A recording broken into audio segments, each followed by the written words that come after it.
Our entire society has been disrupted. Let us not let it go back to the way it was. Let us not let ourselves go back to the way we were. Let us heal. Let us work together. Let us look to the future. Let us make a better world now, together. We don't have to go back to the old world. Disruption leads to innovation and change. Innovate now. Change now. Disrupt now. Let us no longer carry the things that do not serve us while we have this unprecedented moment in time.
We aren't supposed to live this way. We are forced to stay in a corner and do as we're told, while people who presume authority over us live like royalty at our expense. We are robbed to pay for endless war, endless brutality, endless harm of innocent people. We are left hopeless, scared, disillusioned, broken. We watch unimaginable suffering all around us, and we feel powerless to stop it. But we're not powerless, and we don't have to live this way. We own ourselves. We were made to be free. We were made not to harm each other, but to help each other. We own our lives, our bodies, our labor, and our property. We will stand side by side and help one another. We will fight back against anyone who would try to control us. Now is the time to reject false authority. Now is the time to disrupt. Now is the time to heal. I'm Spike Cohen, and you are the power.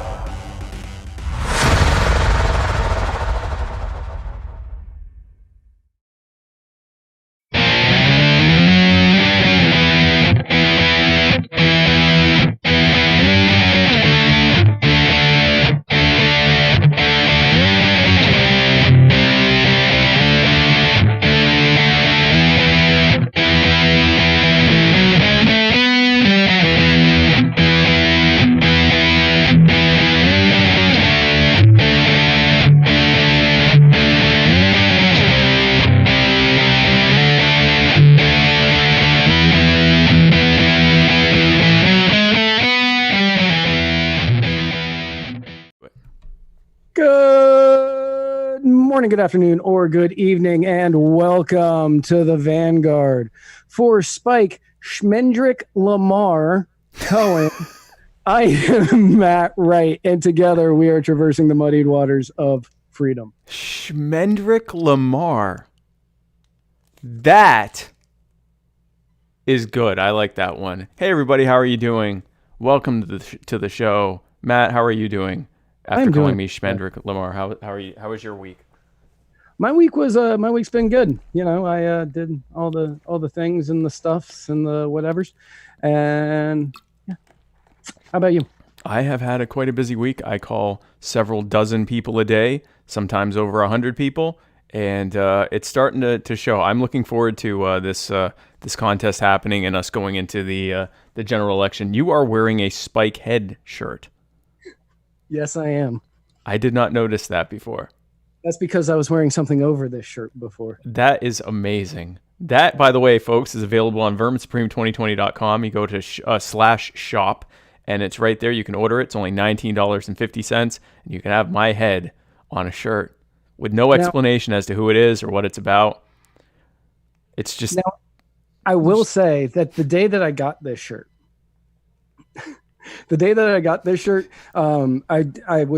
I wanted to wear it, but then I was like, no, I'm not going to wear it because I want to make sure I have it for the show on Tuesday. Right. And so instead, what I did is when Sarah took the kids to bed, yes, I covered my face just with your face. Oh, wow. I wrapped everything else around. And then I stooped down to her height because, she's like midget.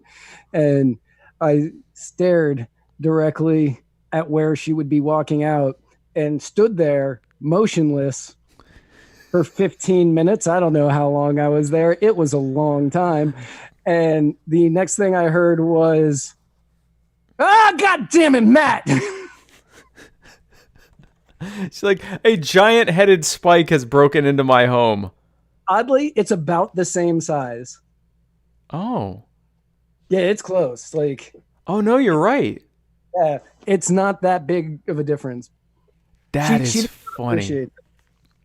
And that now is funny. It's become a rule that I am not allowed to wear this shirt during certain times of the day. Well, it's a life lesson there. So first and foremost, allow me to thank Ben for the Kava that I'm drinking on today's Benjamin Daniel Morris Chestnut the 7th for the Kava that I'm drinking today.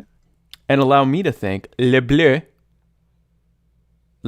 for this delicious, ultra pure, kosher, oxygenated, BPA free water that I'm drinking on this episode of Bulavanaka. Uvanaka. This episode, of course, is brought to you by the Libertarian Party Dad Bod Calendar featuring some of the sexiest men in libertarianism.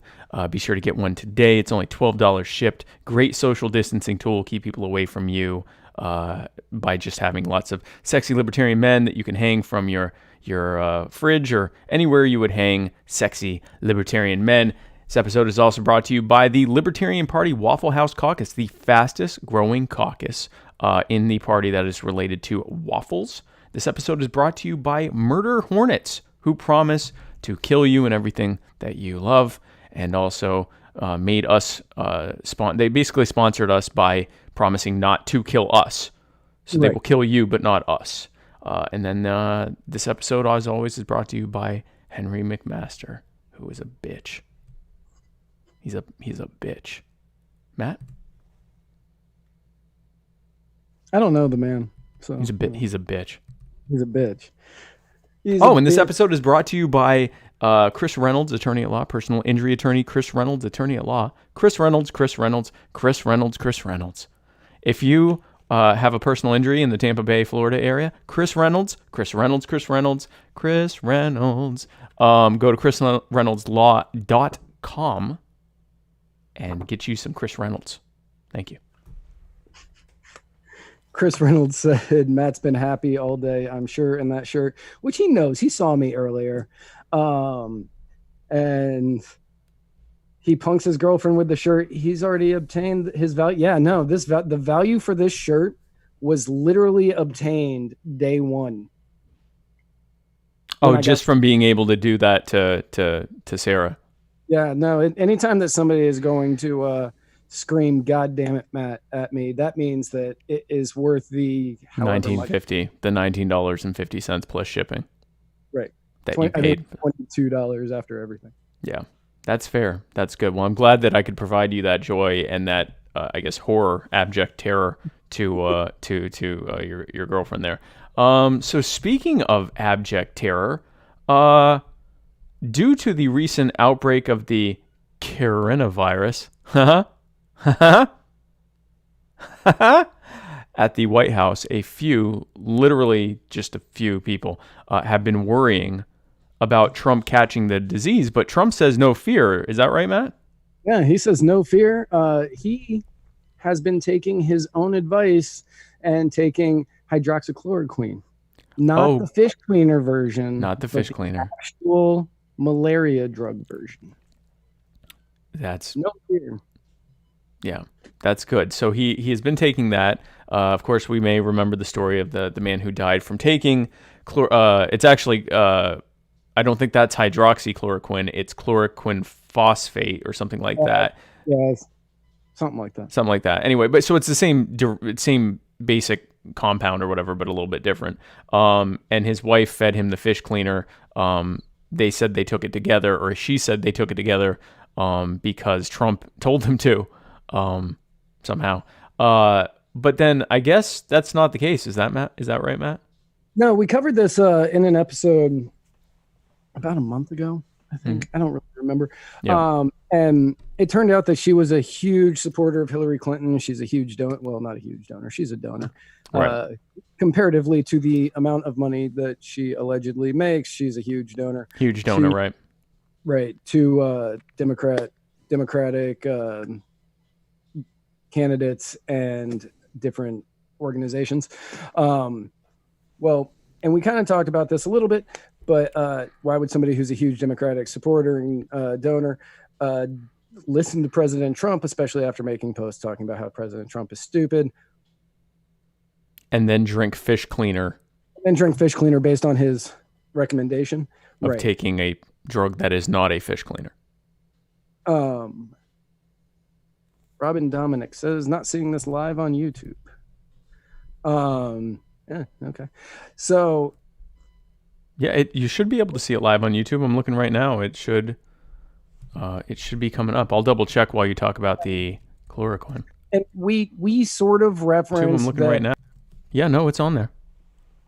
We sort of referenced that maybe this wasn't an accidental death based on the fact that Trump said it, because this woman either is or was under investigation for murder of her husband after our report on the circumstances surrounding it. There hasn't been an update on it in a couple of weeks, but there was at least 3 weeks ago, a homicide investigation going into that exact case, which we sort of alluded to. And if that is what you inferred from it, good on you.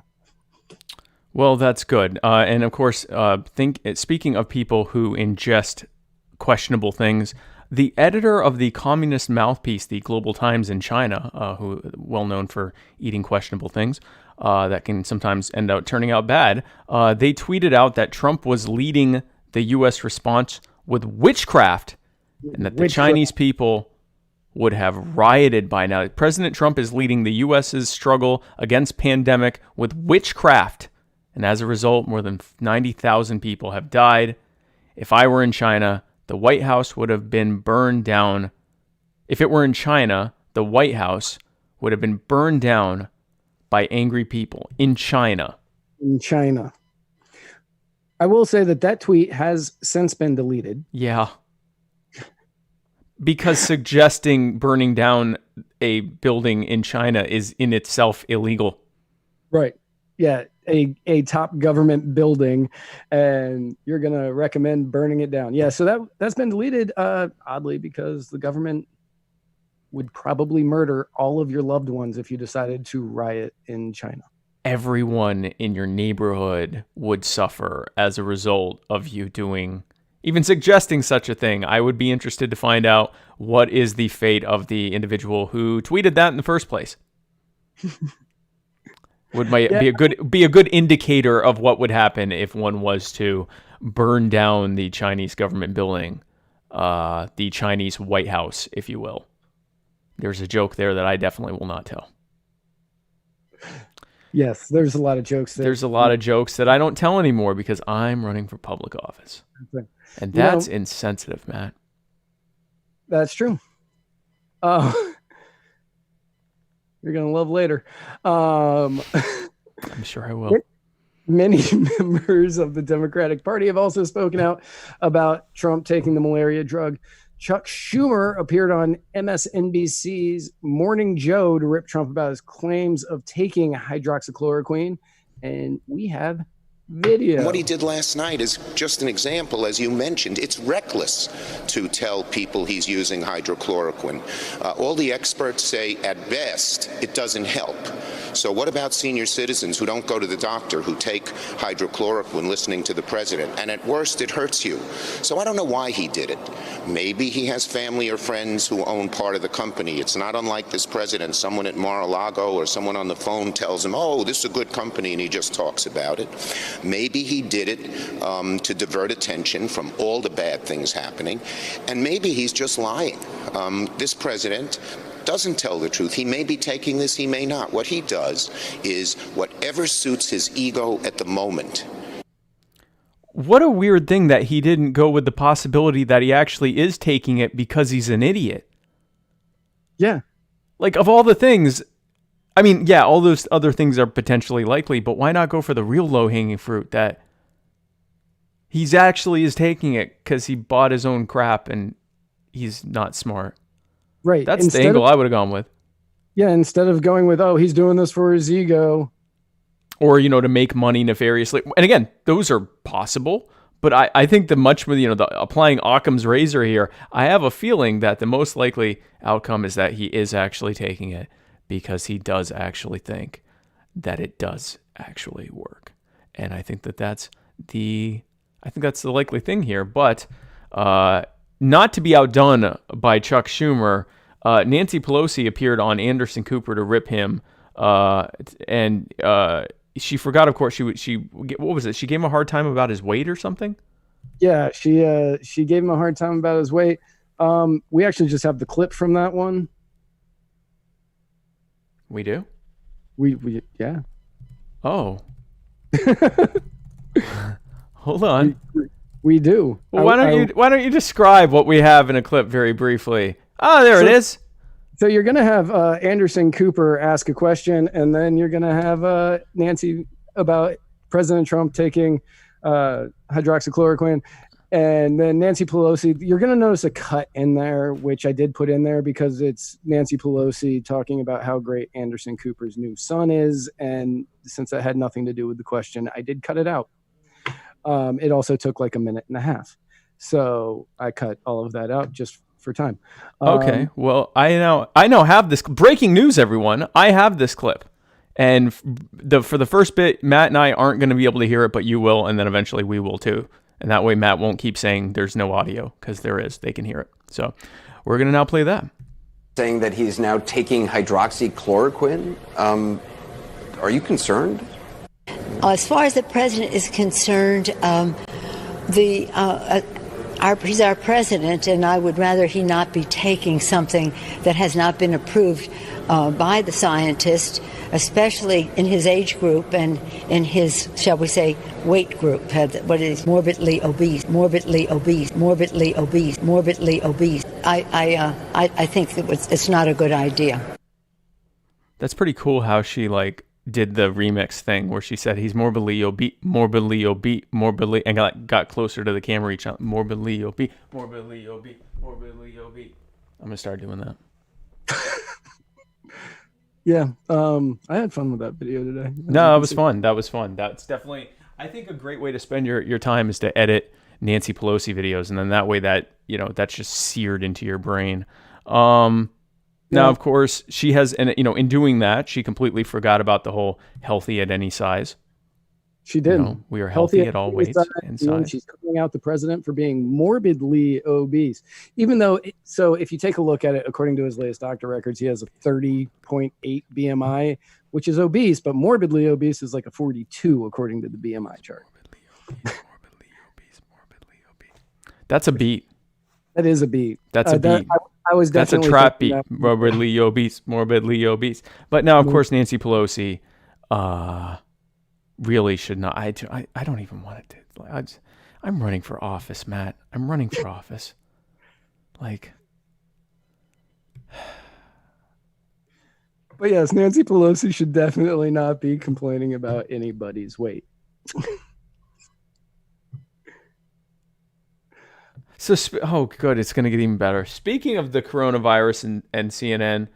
I'm going to say right now that our very special correspondent, Sierra Peterson, is begging me not to play this joke right now. But we've already queued him up. I would like everyone to know I'm not 100% on what this joke is, but whenever we have Sierra tell a joke, it's because we don't want to say it. And so I want you to know that I completely disavow whatever is about to happen. And let's just go ahead. CNN has recently added climate change activist Greta Thunberg to its panel of COVID-19 experts. Oh, no. They should have invited her to be on the panel of experts talking about growing up with fetal alcohol syndrome.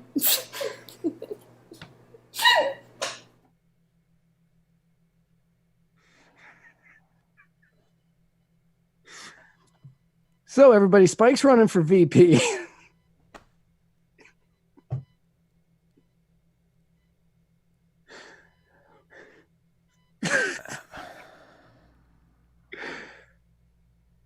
I will make the clarification that Sierra did not write that joke.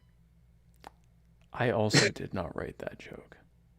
I am not making that clarification, but I'm not saying I am making that clarification. According to Chris Reynolds. Yeah. Chris Reynolds just said, Spike just texted me that joke yesterday with like 10 laughing emojis. That's in no way.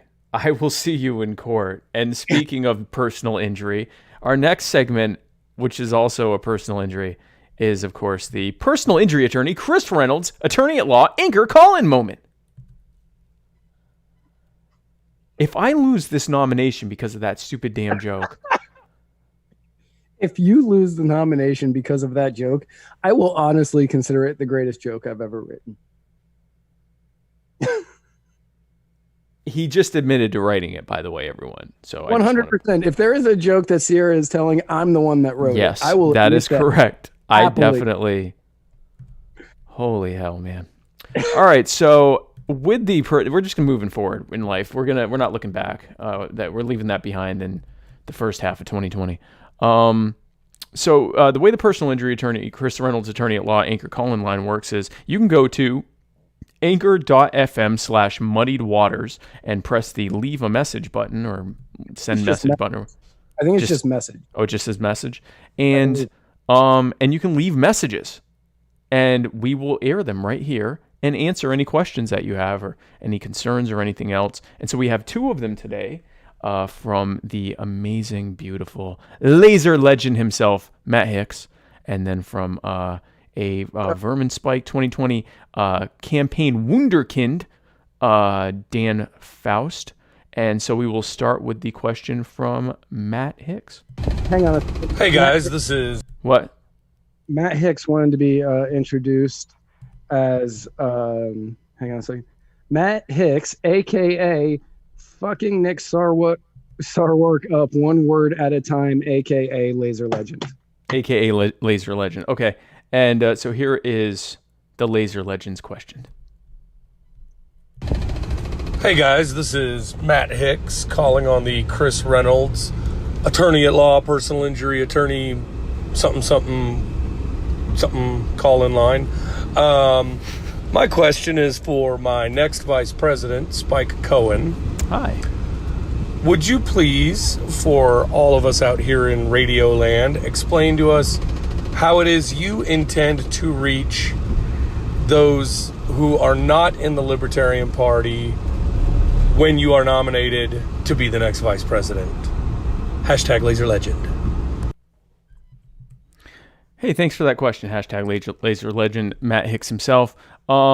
Yeah, that's a huge part of what we've been doing even before we get the nomination is growing the Libertarian Party. We're never going to get anywhere on an electoral level unless we get somewhere on a cultural level, until we actually start getting people who are excited about libertarianism, who want to find out more about libertarianism. And we'll cover more about what we've been doing this past week in the campaign update at the end of the show. But the big thing is you have to reach people where they are. both figuratively and literally. And so even during this time of lockdowns, I've been doing Zoom calls with college courses, and I've been engaging with shows and radio appearances outside of libertarian circles to share the libertarian message in a fun and engaging and entertaining and dynamic way that gets people to question their precepts and wonder, do we need a government? And if do we need a government that's telling us to do all these things, or can we make a lot of these decisions for ourselves and live a more complete life by not having a government, boot on our neck, for lack of a better word? And so we've been doing that. Before everything was shut down, I was traveling to college campuses to help grow Libertarian Party affiliates there, but also just to share the message of self-ownership and non-aggression and voluntary solutions and property rights and all of that stuff with people who've never heard those ideas. That's what we've been doing with this show. That's what we do with My Fellow Americans, and that's now what we're doing with the campaign. I went and did door knocking tours and housing projects to reach out to the marginalized communities, the poor, people of color, immigrants, people that are the most acutely affected by the state, because they intuitively understand that something is wrong. Everyone innately gets it, but obviously the more harmed you are, the more you intuitively get that something is wrong. So that is what we've been doing. And if I'm the nominee, I will be doing that with a much larger platform, going around the country, doing the tours and engaging social media. Something I will definitely not be doing is using my time on media to vouch for one of the major party candidates, which is what happened in the last cycle. I will be vouching for libertarianism and the Libertarian Party and our beliefs and our platform and our principles and our philosophy. You were smiling about something, and I'm scared to find out what it was. I'm just really proud of that joke. I am. I don't even. Let me look at the comments because I just. Matt Hicks says that it was the Mortal Kombat finishing move. It was.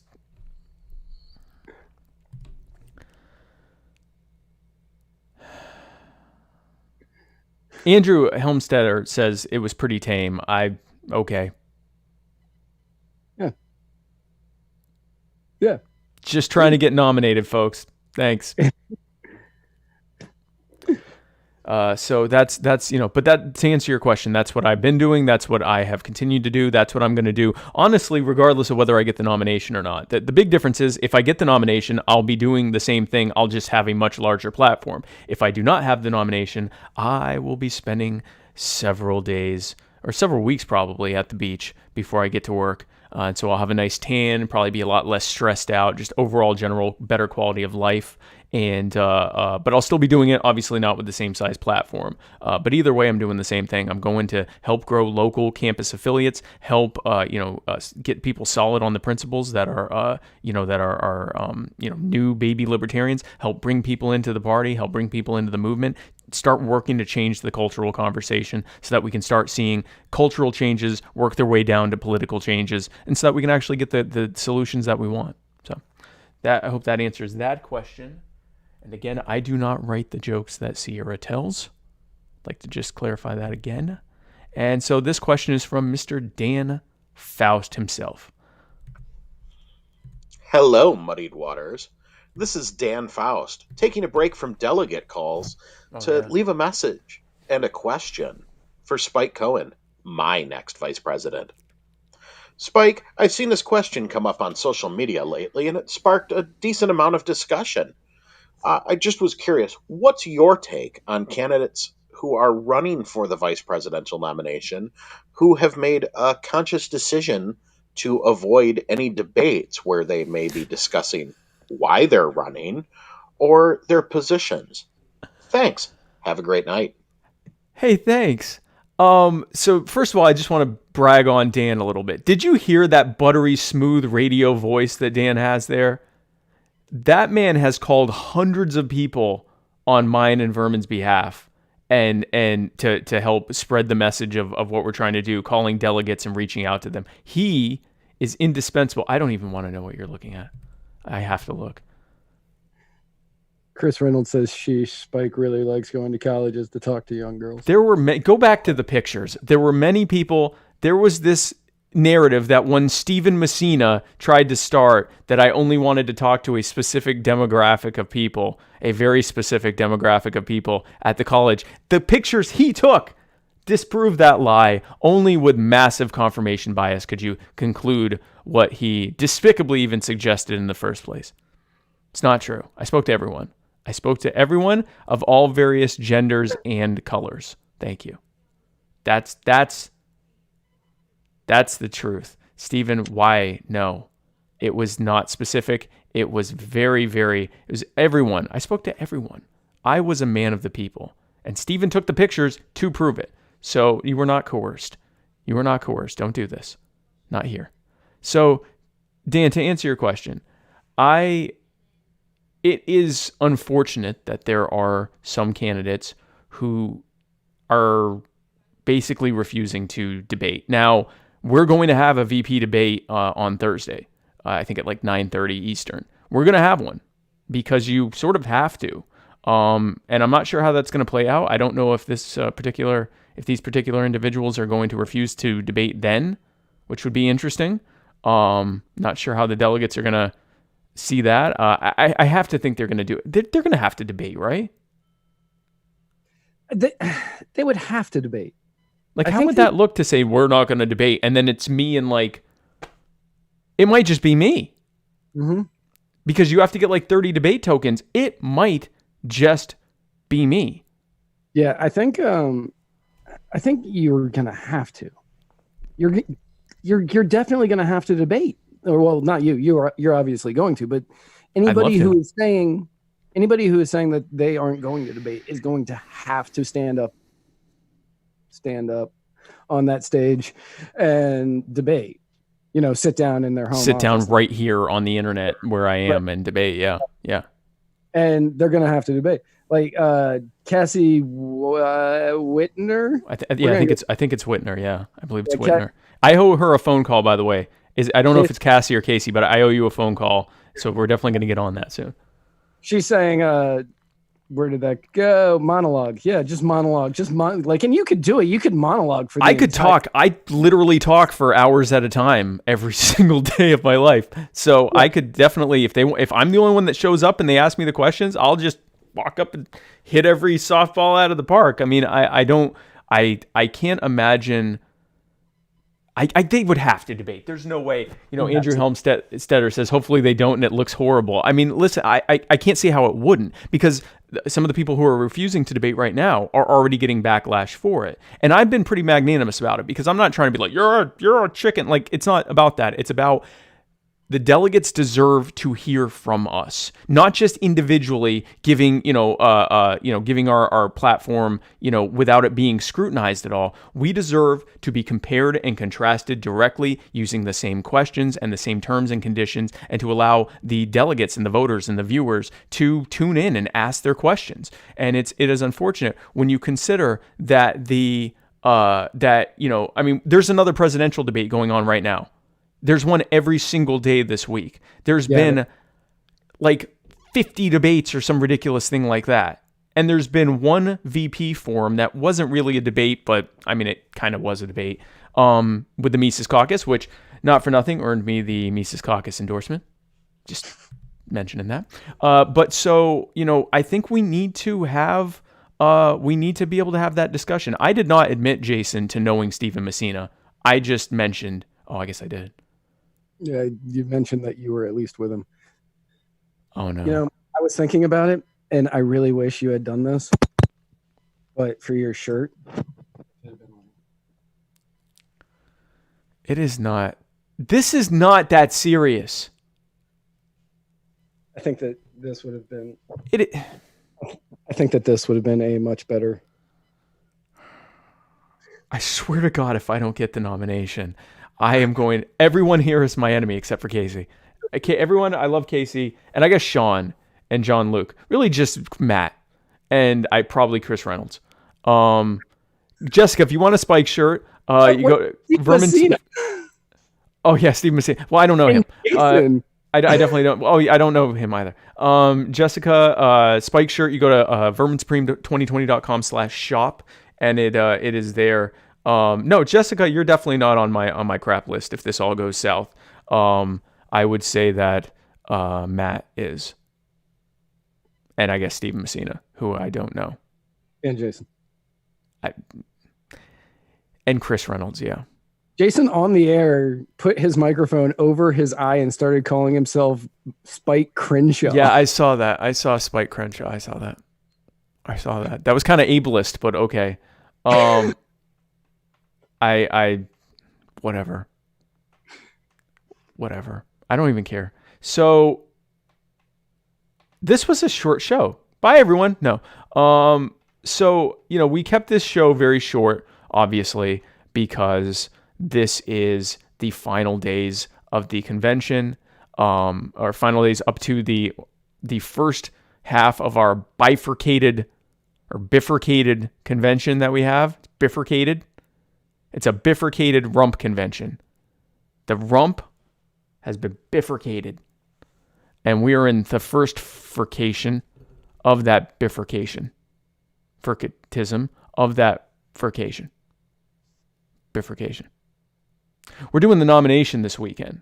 And so because of that, we wanted to actually have the time, I was going to correct your Jason, to have the time to talk with the delegates and have the time to answer any questions and concerns that you might have. I'll be doing another one tomorrow, sort of an AMA on my show. Might have a special guest. Might just have a special guest there. But if not, then it'll just be me answering whatever questions that I can answer. But so without further ado, let's go to the Vermin Spike 2020 campaign update, brought to you by Vermin Spike 2020. Vermin Spike, verminspike2020.com. Well, it's been a fun week. As you know from last week, I did get the Radical Caucus endorsement, as well as the Mises Caucus endorsement. I am well on my way to earning yet a third caucus endorsement that I haven't quite gotten yet, but that's going to be released soon. And also, and I will be doing a poll to see if I can in fact win the Waffle House endorsement, the Waffle House Caucus endorsement. It's not an assured, and because I am the head of the caucus and also the executive committee and also the judicial committee, I don't want to, unilaterally bifurcate that process. And so I will be bifurcating via you, the members of that caucus.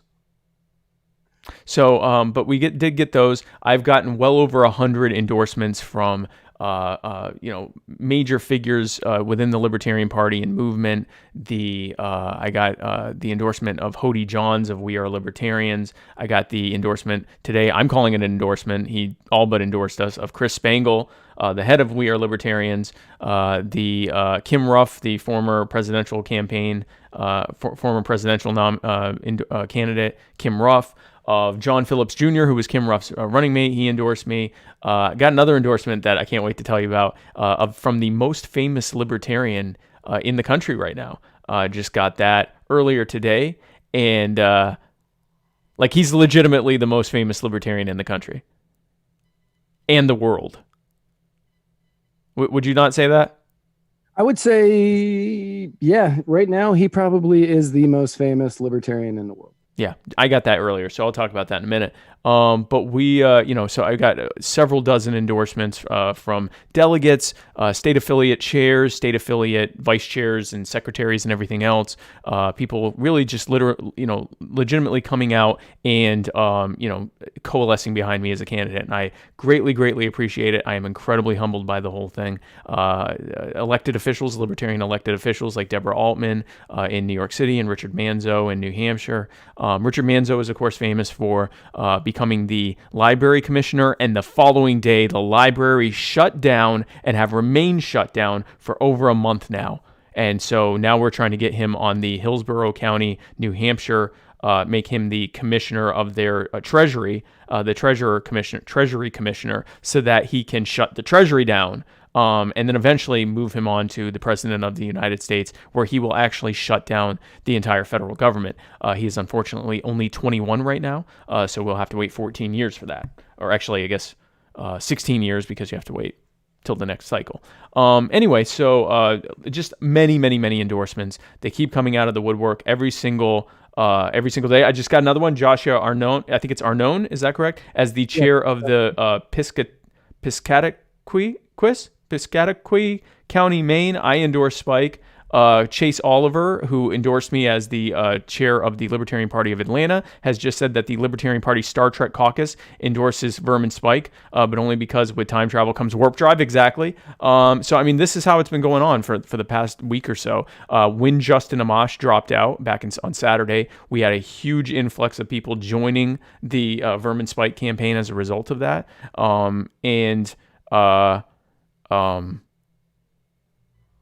Yeah, what about your nipples, man? Have Matt Wright's nipples endorsed Spike Cohen? I don't know. You're going to have to ask my nipples. Hey, guys. How you doing? What do you think of Spike? I love Spike. I think Spike's the best. See, that's why I have the mic like that, because I can do... Why do you think my nipples sound like that? Matt Wright's nipple. Me too. And I love Spike. I'm so nibbly.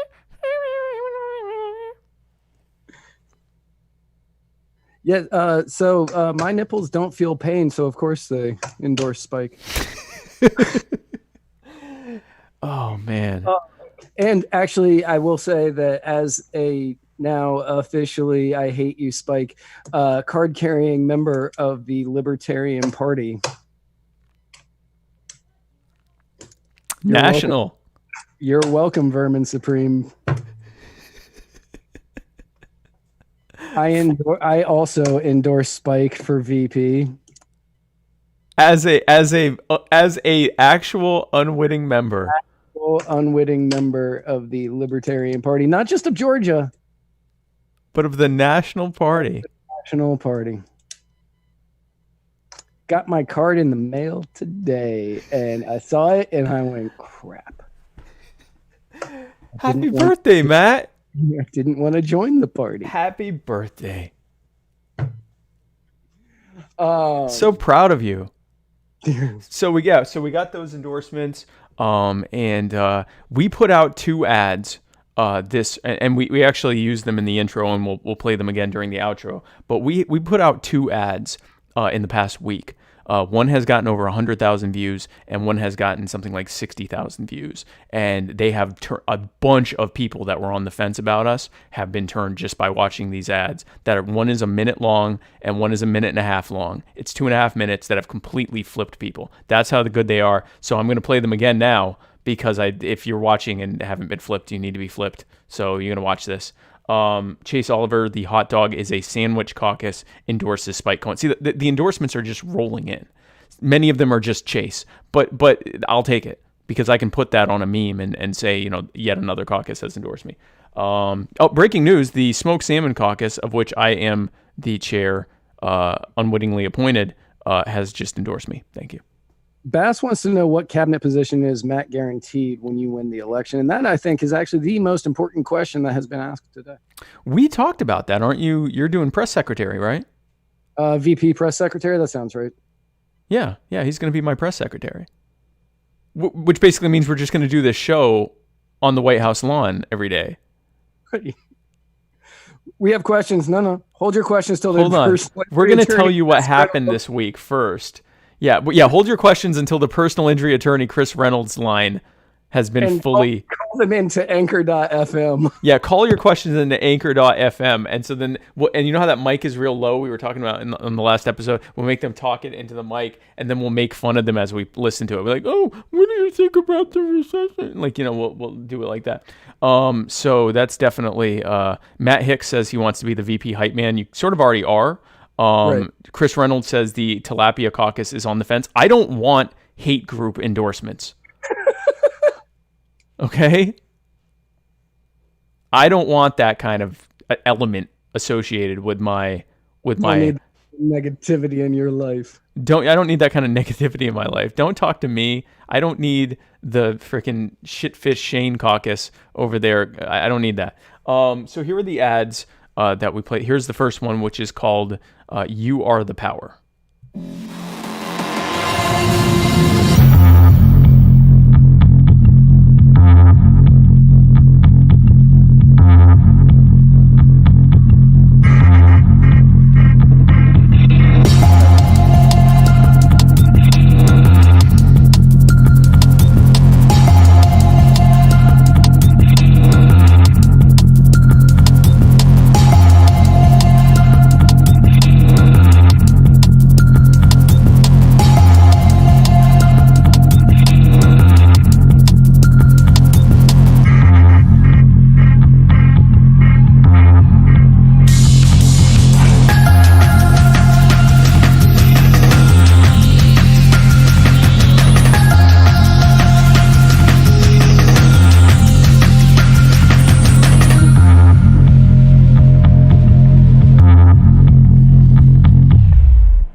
That's like really up tempo. I really like that. And so that got a bunch of people. And then I came up with the idea after watching that. I'm like, oh, we need to put out something like with a nice short, snappy message. And so this was Friday night, I reached out to our ad guy and said, I have an idea for an ad. If I send you video Saturday morning, do you think you could get it out by like Monday or Tuesday before the convention? And he said, yeah, sure.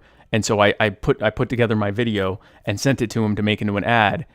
And he put it up like at 4 p.m. So it was like 6 or 7 hours later he put this up. And it is possibly, some would say it's what made Justin Amash drop out. I'm certainly not going to say that. But especially since he dropped out before this right. drop. But the timing's not right. The timing's not right. But it's really good, so check it out. We aren't supposed to live this way. We are forced to stay in a corner and do as we're told, while people who presume authority over us live like royalty at our expense. We are robbed to pay for endless war, endless brutality, endless harm of innocent people. We are left hopeless, scared, disillusioned, broken. We watch unimaginable suffering all around us, and we feel powerless to stop it. But we're not powerless, and we don't have to live this way. We own ourselves. We were made to be free. We were made not to harm each other, but to help each other. We own our lives, our bodies, our labor, and our property. We will stand side by side and help one another. We will fight back against anyone who would try to control us. Now is the time to reject false authority. Now is the time to disrupt. Now is the time to heal. I'm Spike Cohen, and you are the power. Cowlick. So that's gotten something like 60,000 views, and we're not paying to promote these. We just put them out on Twitter and Facebook, and they're just going crazy. And yes, thank you, Chris. I was showing the chest hair there. I'm not, I want to prepare people for the reality of a Spike Cohen vice presidency, which involves a lot of toplessness and a lot of chest hair and a lot of like rippling pecs and abs. I mean, this is what America needs. And I don't care who says otherwise. I don't care. And so, we're preparing people for that. And speaking of hair, of course, towards the end there, we got a great, I guess, cameo by my terrible cowlick that was on the back of my head. It actually doesn't look as bad there blown up as it does look in relation to the rest of my head. Because actually the rest of my head's only this big and the cowlick was like that big. And I didn't know in the final cut, I thought they would just have me say, and you are the power. And then they would go to the thing. Instead of, and you are the power, cowlick. And, it's like, I'm Spike Cohen, and this is my cowlick. And so, anyway, whatever. It's up. It's happened. I don't even care. And then, now there's a new ad that we are dropping right now. Matt hasn't even seen this. This is a brand new ad. If you like those other ads, this ad is going to take you to a level of support for this campaign and for what we are doing that it will completely overwhelm you. You will want to sign up and join. This is our final pre-convention ad.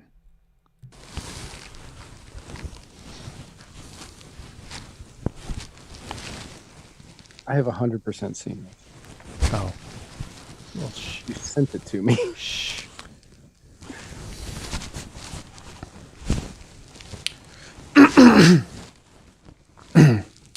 I'm Spike Cohen. I'm Spike Cohen. I'm Spike Cohen. I'm Spike Cohen. I'm Spike.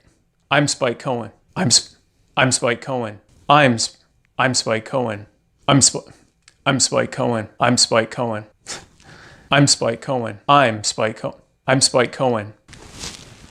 I'm Spike Cohen. I'm Spike Cohen. I'm Spike Cohen. I'm Spike Cohen. I'm Spike Cohen. And you are the power.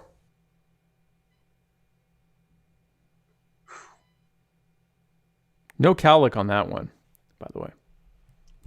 Yeah, I showed that to personal injury attorney Chris Reynolds, attorney at law, the other day, and he thought it was the best political ad he's ever seen. So there's some confusion here. Joshua asks, I'm Spike Cohen. No, I'm Spike Cohen. You are the power. So we're going to make a Venn diagram, and it's going to be one little tiny circle that says Spike Cohen, and that's me.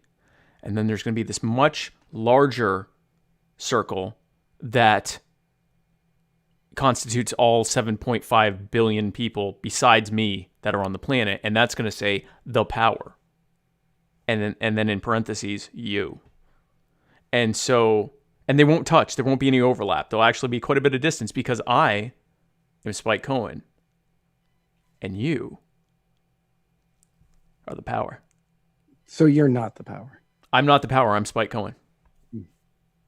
You are the power.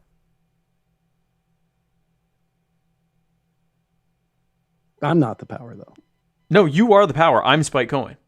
Right, I get that, but since I have no delegate ability. No, everyone is that's for everyone. That's a general facing campaign ad there. Everyone is the power. Plus you are even more the power because you are a Libertarian Party national member. Yep. Can't wait for 1 year.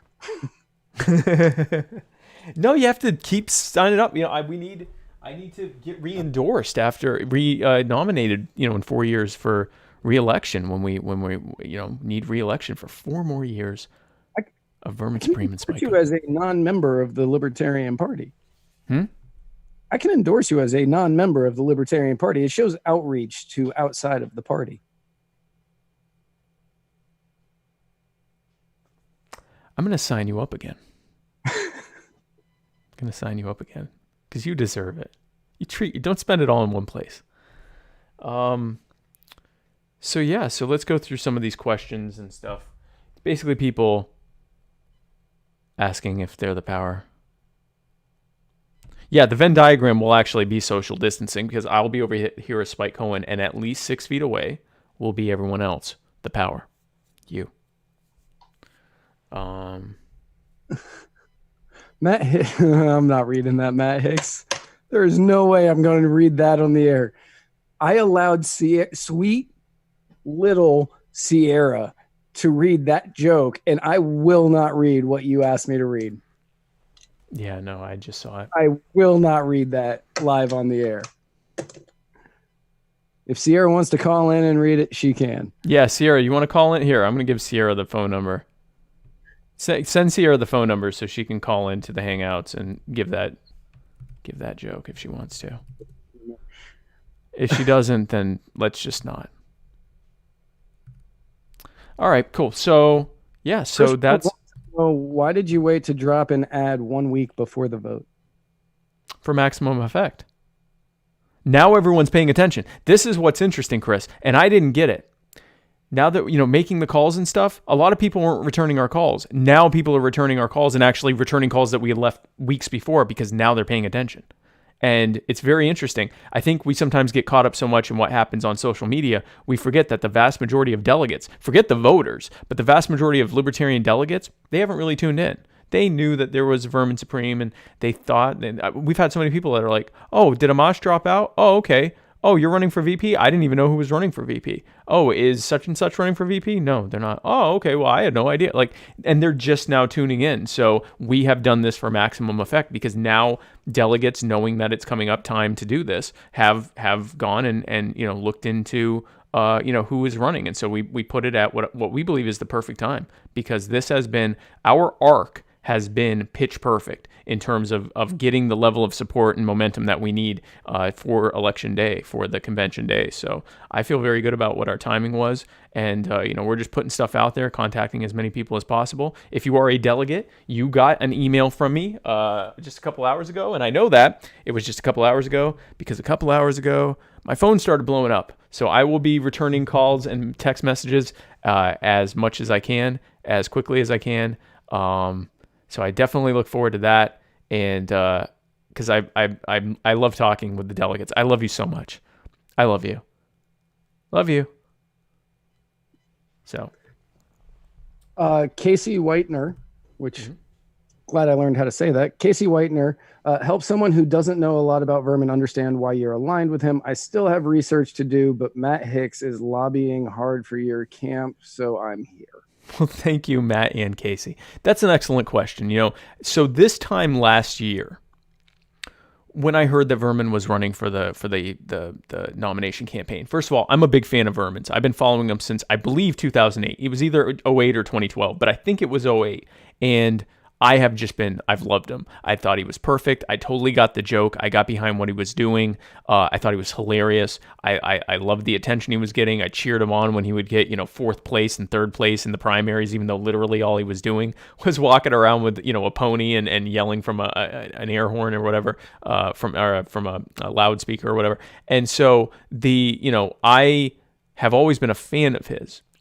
When I heard that he was actually making a serious run for the presidency last year, I was a little concerned. I thought, yeah, he's funny and I get it and I get the joke, but is this the look that we want? But a lot of people that I really respected, kind of similar thing with you, Casey, someone that you respect their opinion is really pushing hard for him. And I thought, I need to look into this because maybe I'm missing something. And I was. It turned out that I wasn't the only one who got it. I wasn't the only one who loved him. People innately get the allegories and analogies behind what he's promoting. This idea that a man can simply put a boot on his head and claim authority is no more or less ridiculous than someone putting a badge on their chest and claiming authority. Someone claiming that they're going to give you free ponies and they're going to go back in time and kill baby Hitler and they're going to do all these different things is no more or less ridiculous than any other politician promising you a bunch of things that no one really thinks is ever going to happen. The difference is he's joking and everyone knows it. He's simply laying bare the absurdity and the farcical nature of the system. And so, and then I saw the actual metrics. I saw that he had way more social media reach than anyone else running. I saw how much more engaged the fans are of him. I saw when he would go out and put that boot on, how he would get mobbed with people. I saw personally when I campaigned with him in New Hampshire, everywhere we went during the New Hampshire primaries, we went to the Tulsi event, the Yang event, we went to the Bernie Sanders victory speech. Everywhere we went, people stopped paying attention to the candidate that they had traveled, in some cases, hundreds or thousands of miles to see, and they immediately started paying attention to Vermin. Selfies with Vermin, pictures with Vermin, signatures by Vermin. They were having selfies taken with me and pictures taken with me. They didn't know who the hell I was, but I was there with Vermin, and so they wanted to be a part of that. And a lot of those people, when their respective candidates dropped out, they didn't go to whomever the Democrats went for. They went for Vermin. Because here's the thing. Every single election cycle, we fall for the same trap. We are told, as libertarians and third-party candidates in general, and independent candidates in general, we're told that if you present a nice, respectable politician, a nice, respectable candidate, and have him show up and give nice, agreeable, respectful, dare I say, passive interviews, and respond in the way that is asked of them by the media, then the media and the corporation, and the government and the corporate media will give them a seat at the table. This time, they will finally let us compete on equal terms with the Republican candidates. And every single cycle, we fall for the trap, and every single cycle, they pull the rug out from under us. We show up, and they treat us like a joke. We show up, and they do nothing but throw gotcha questions. Yeah, exactly. An electable candidate. And we show up, and they treat us like garbage. Gary Johnson went to one gotcha question interview after the next and knocked it out of the park. And then one day they were able to find that one thing he didn't know. And he said, I'm sorry, what is Aleppo? And that has become what everyone remembers. What is Aleppo? How dare you not know every single city in every single country? And when they told him what Aleppo was, he immediately gave an amazing response to it. He talked about non-interventionism and how U.S. involvement in foreign wars just makes things worse and it's not helping things and we need to get out of there and blah, blah, blah, blah, blah. No one remembers that part because the media focused on, hey, look at this moron. He didn't even know what Aleppo was. Oh, you can definitely ignore him. You can ignore third parties. You can put them over here and not worry about them. You focus on the Republicans and the Democrats because that's where it's at. Vermin subverts all of that. I subvert all of that because we create something that they have to pay attention to. Not because they want to, but because they have to. You know why? Because media, especially TV media, is a dying medium. podcasts, the social media in general, live streaming, all of that stuff is growing. Their corporate mainstream media is slowly dying and withering away. They need people to watch. They need ad revenue, and we can provide that to them. And then they're happy to interview us, at least initially, because they think, oh, look at these clowns. They're going to show up and we're going to make them look like fools, and that'll be that. But that's not what happens. We show up and make them look like fools. We show up and turn the punchline around to them. We show up and grill them. We show up and put them under scrutiny. We show up and make them question their precepts and their beliefs on live TV and make them question themselves in front of the world watching. And the people who show up because they're entertained and want to watch more love every second of it because they hate the media too. And they love watching it, and they become entertained. And because we're coming at them primarily with entertainment, their cognitive defenses go down, and they actually listen to what we have to say, because we're not just some politician saying something that either they don't believe or might challenge their beliefs, and so they put their defenses up and say, "Oh, I hate that person. I can't believe that they said that thing because I don't agree with it." But we're entertaining them, and we get their attention, and we get their hearts and minds, and then they become so intrigued with what we're doing that they want to know more.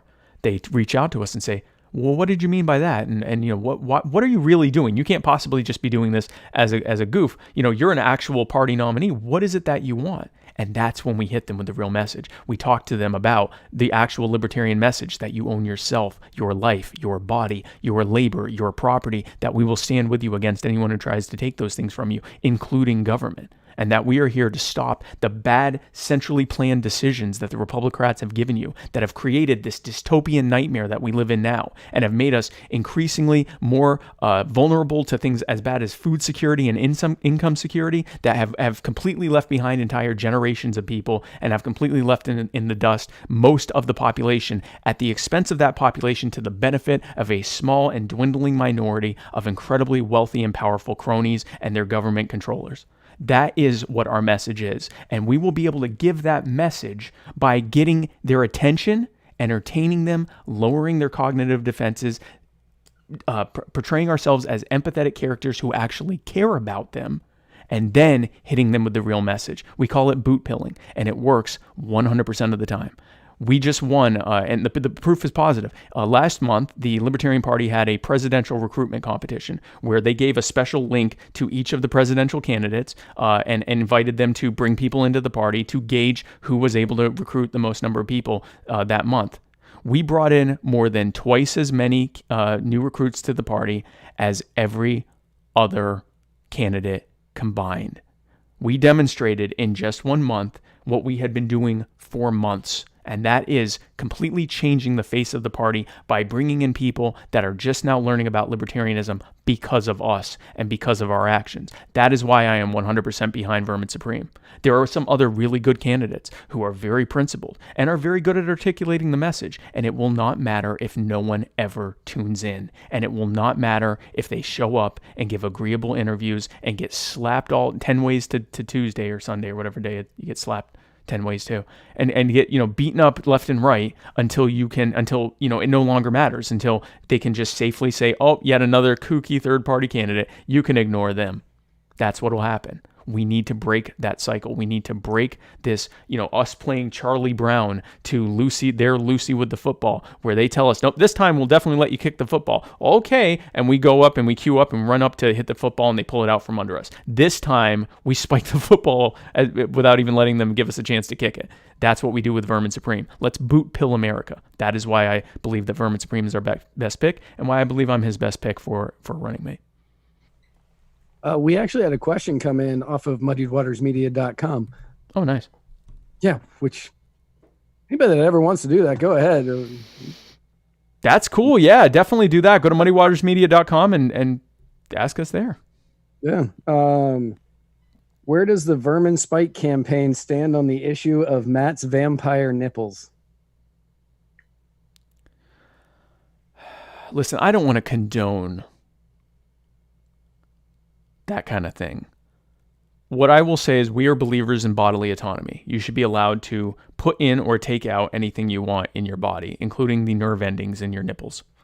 And again, I'm more of a traditionalist. Maybe Vermin isn't, but I myself not in favor of that kind of thing. I think if that's your lifestyle choice, you are free to do it. That has nothing to do with me. I just, if you want me to bake a nipple cake for you, I might not. I might bake a nipple cake, but it's my right to refuse to bake a nipple cake, especially a vampire nipple cake. Thank you for that question. That was from Jean-Luc Teskey. Oh, Jean-Luc also asked in the in when we posted it on Muddy Waters, he asked if I would run as a VP candidate for someone else. Vermin Supreme and I have been very clear that I believe he is the best pick for president, as I just said, and he believes that I'm the best pick for vice president for similar reasons. And we are running as a ticket. We also recognize that the Libertarian Party delegates can choose whomever they want in whatever combination. They can pick both of us. They can pick neither of us. They can pick Vermin and someone else for his VP, or they can pick another president and me for VP. Obviously, we would prefer and think is the best path forward for the two of us. But with that said, we have both been very clear that if one of us does get our respective nomination and the other one doesn't, whichever one of us does get the nomination will happily and humbly serve, and whichever one of us does not get the nomination will enthusiastically support that ticket. So, yes, the question is, the short answer is yes, but we do believe that we are best as a pair, and we believe that we provide an opportunity to get us. Imagine a Vermin Spike nomination, and imagine the amount of media attention that will get. That the time-traveling wizard that is promising everyone a free ponies and wants to make it sure everyone's brushing their teeth, and is Jewish sidekick who wants to give you a cheesy bread and keeps mentioning a badger but won't explain it. This is going to get a tremendous amount of attention. It has to get a bunch of attention. In this nightmare of a situation where Donald Trump and Joe Biden, who are universally hated outside of their core, most partisan supporters. Most Democrats do not like Joe Biden. A good number of Republicans do not like Donald Trump. And everyone else, the moderates, the nose-holding voters who just pick which side they think is less detestable than the other, the non-voters, 46% of eligible voters did not vote in the last presidential election. So nearly half of voters who have completely tuned out, who absolutely hate all of these people. How easy will it be for us to get that 15% in the opinion polls to be able to qualify to be on the debate stage? Because especially right now, when we're kind of stuck at home and there's not a lot we can do, what could be more entertaining than having Vermin Supreme on the debate stage with Donald Trump and Joe Biden? Imagine a reality that you as a delegate can help create, wherein Donald Trump, Joe Biden, and Vermin Supreme are on a debate stage together, and of all three of them, only the man with a giant boot on his head is the one who's able to form a complete sentence. That is something that alone will get us way more of the vote. If we consider 5% to be victory, then we will blow through that. If we consider double digits to be victory, I think that we will easily get that. And, I think, if we are ever going to win an election, we have to do these things. We have to get in the cultural consciousness. We have to move the needle in the public opinion. We have to get into the greater body politic and actually change the cultural conversation. And if there is any candidate, if there is any ticket on the Libertarian Party that actually has a chance of winning this election as a Libertarian, it is Vermin Supreme and me. I truly believe that. I would not be running if I didn't believe that. And we have the metrics to show it. So that is the answer to that. And with that, we had teased it a little earlier, but I got to speak with the most famous libertarian in the world right now. And for some reason, I was not able to download this video, so you'll have to bear with me, but it's here and I will have to play it. But I had a conversation with one, I'm sure you've heard of him, Josh Dial of Tiger King fame. This is not edited, so I'm just going to play it through. I was going to edit it down a little bit for brevity purposes, but I'll go ahead and just play this segment of it. But this is from Josh Dial, and Josh had a very interesting thing to tell everyone, so be sure to tune into this. Speaking of politics, and you recently were on the System is Down podcast with Daniel Smots, and you were talking with him, and you endorsed You endorsed our ticket. You endorsed Vermin Supreme. But now you also, I just want to be clear, and I'm not trying to toot my own horn, but you've endorsed, have you endorsed me are you endorsing me as well for vice president? Yes, I am. I am absolutely endorsing Spike Cohen for vice president.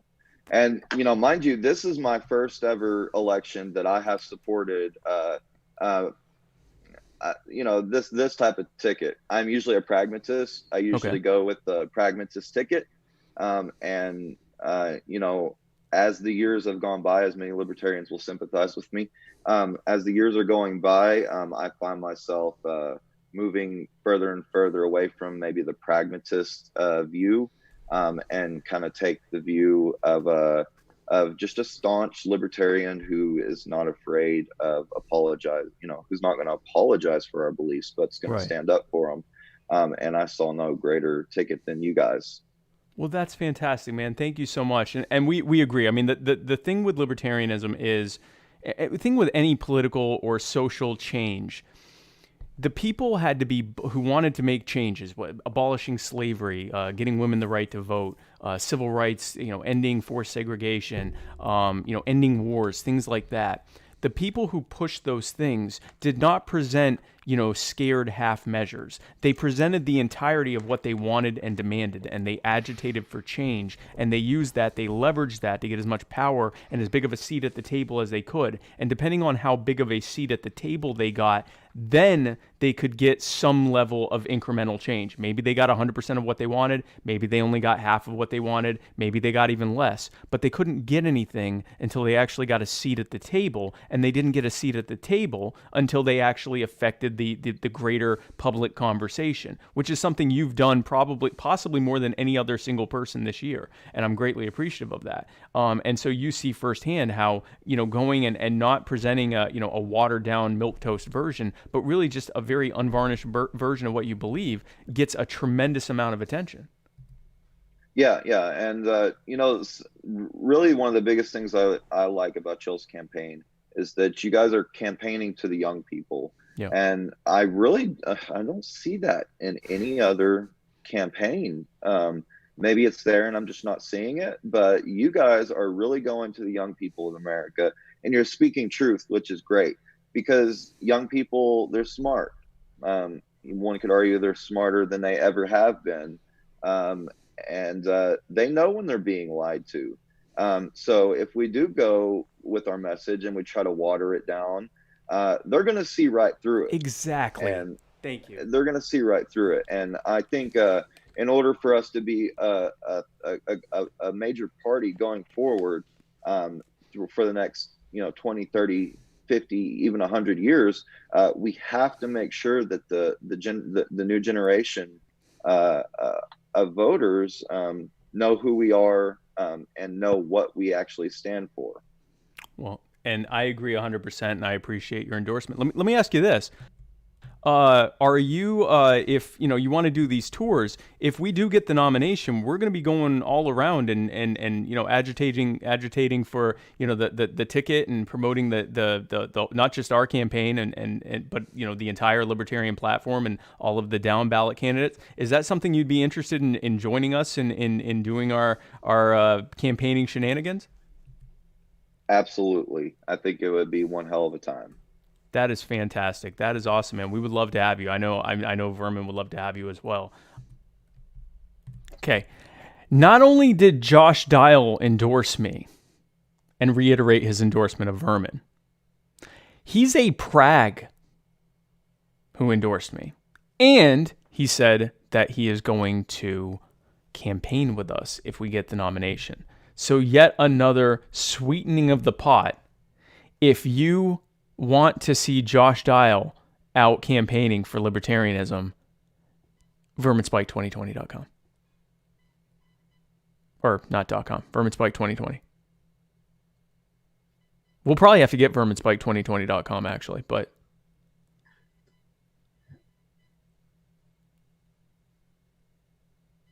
yes, that happened. Very good. Very good. Very good. Very good. Very good. So that's how this week went. We have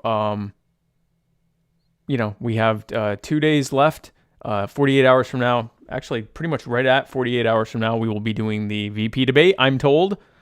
We will see if that's what happens. Oh, Casey, it's good to see you, and I will catch up with you very shortly, sometime tomorrow.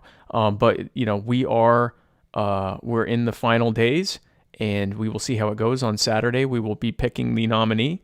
If you are a delegate, we hope to have your support.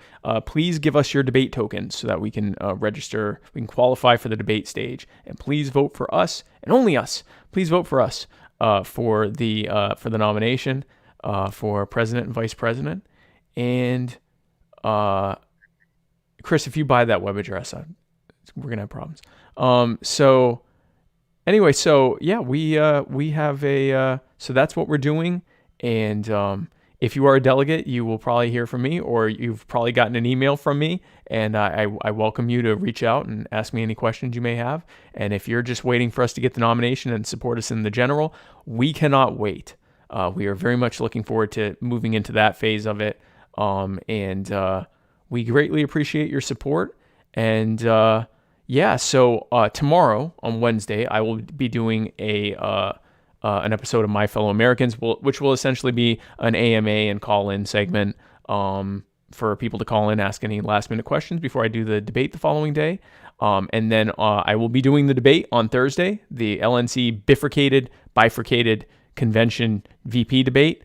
And then on Friday, I think it's at 11, I believe. Friday at 11, I will be on a special episode of the Chris and Spikey show with Spike and Chrissy, where we will be interviewing John McAfee on Friday at 11.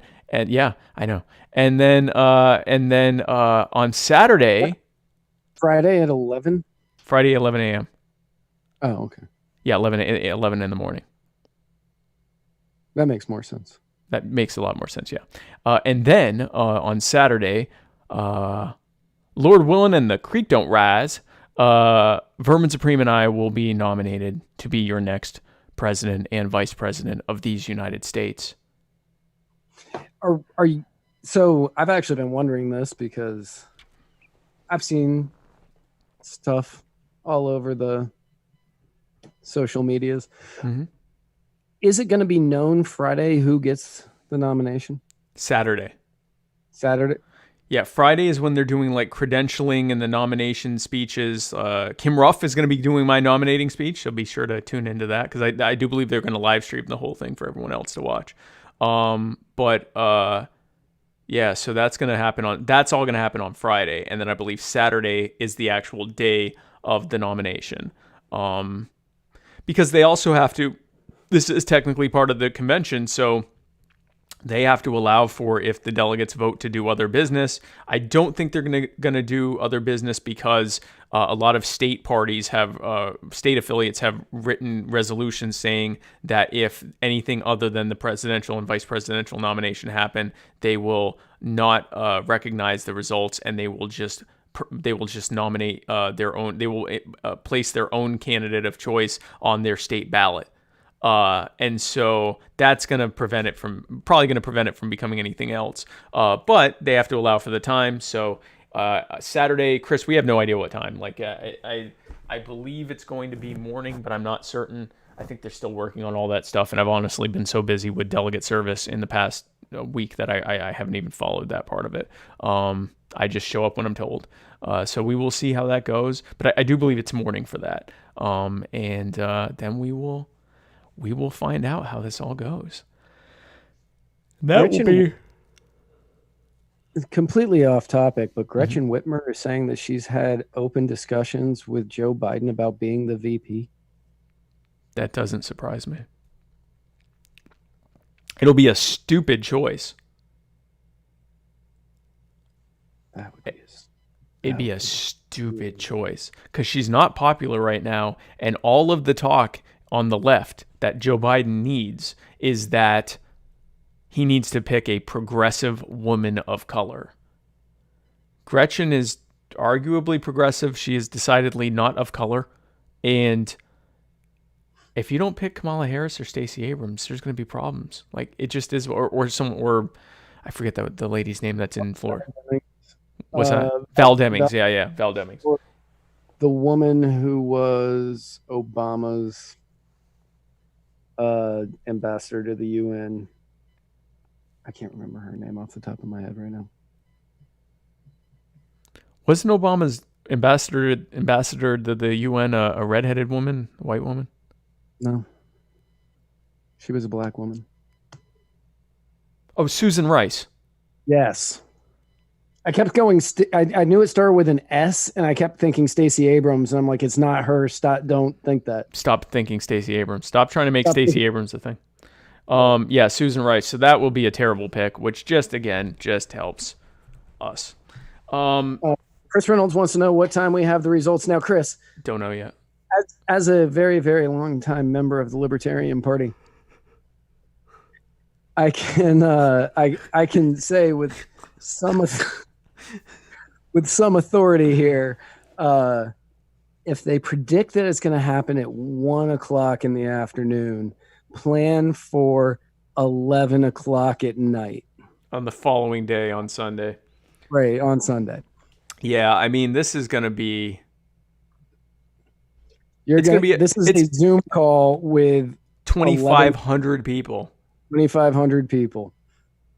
Oh, or up to 2,500 people. Mm-hmm. That's what we're about to do. Yeah, get ready for a delay on whenever you think it's going to come. Yeah. And if they were all meeting in person, it would still be a delay. Oh, yeah. I just put that out of the way now. Yeah.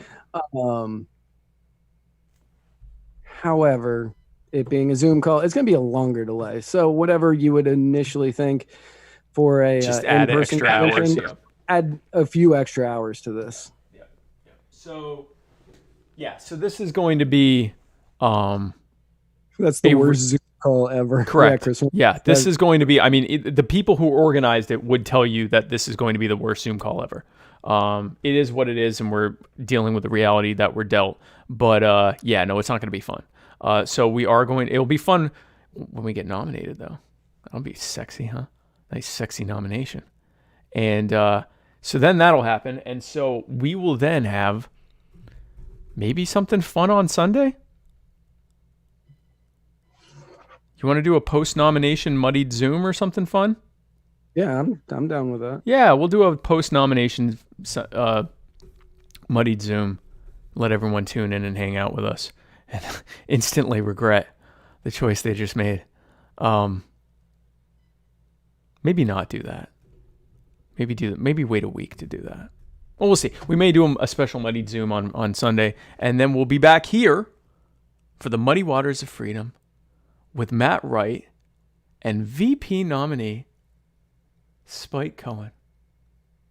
Because I'm Spike Cohen and you are the power. And this is the cowlick.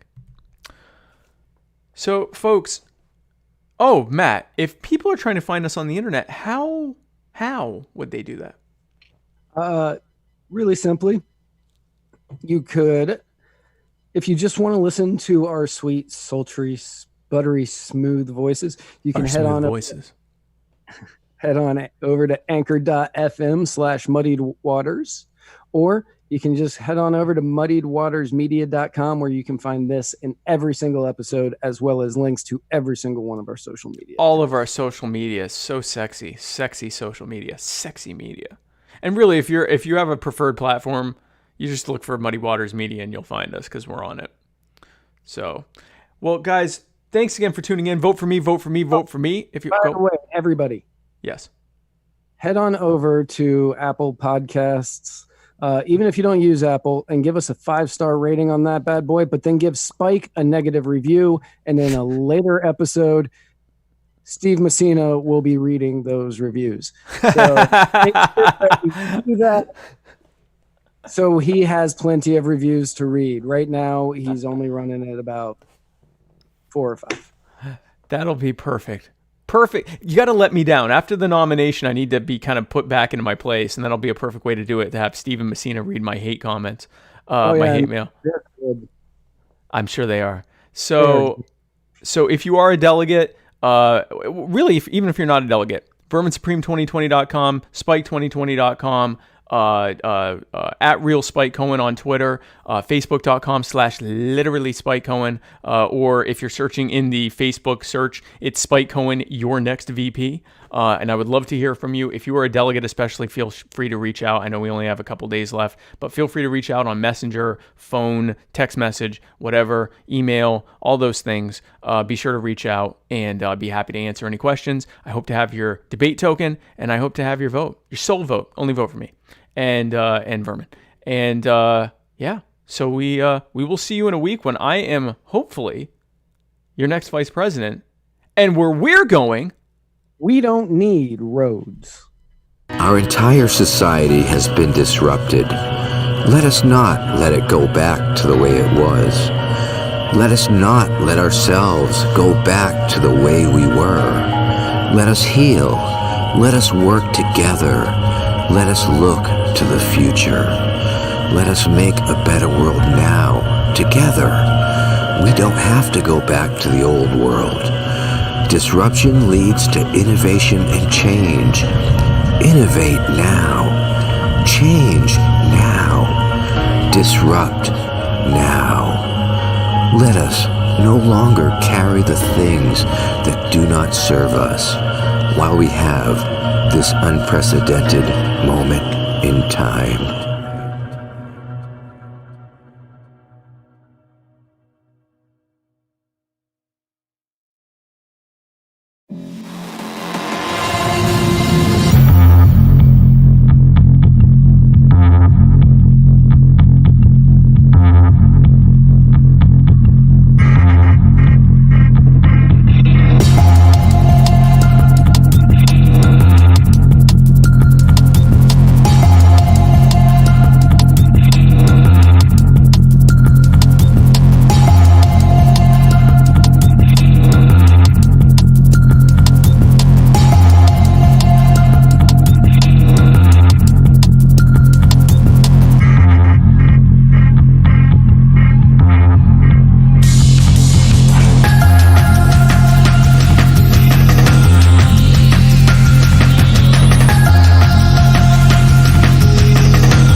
We aren't supposed to live this way. We are forced to stay in a corner and do as we're told, while people who presume authority over us live like royalty at our expense. We are robbed to pay for endless war, endless brutality, endless harm of innocent people. We are left hopeless, scared, disillusioned, broken. We watch unimaginable suffering all around us, and we feel powerless to stop it. But we're not powerless, and we don't have to live this way. We own ourselves. We were made to be free. We were made not to harm each other, but to help each other. We own our lives, our bodies, our labor, and our property. We will stand side by side and help one another. We will fight back against anyone who would try to control us. Now is the time to reject false authority. Now is the time to disrupt. Now is the time to heal. I'm Spike Cohen, and you are the power.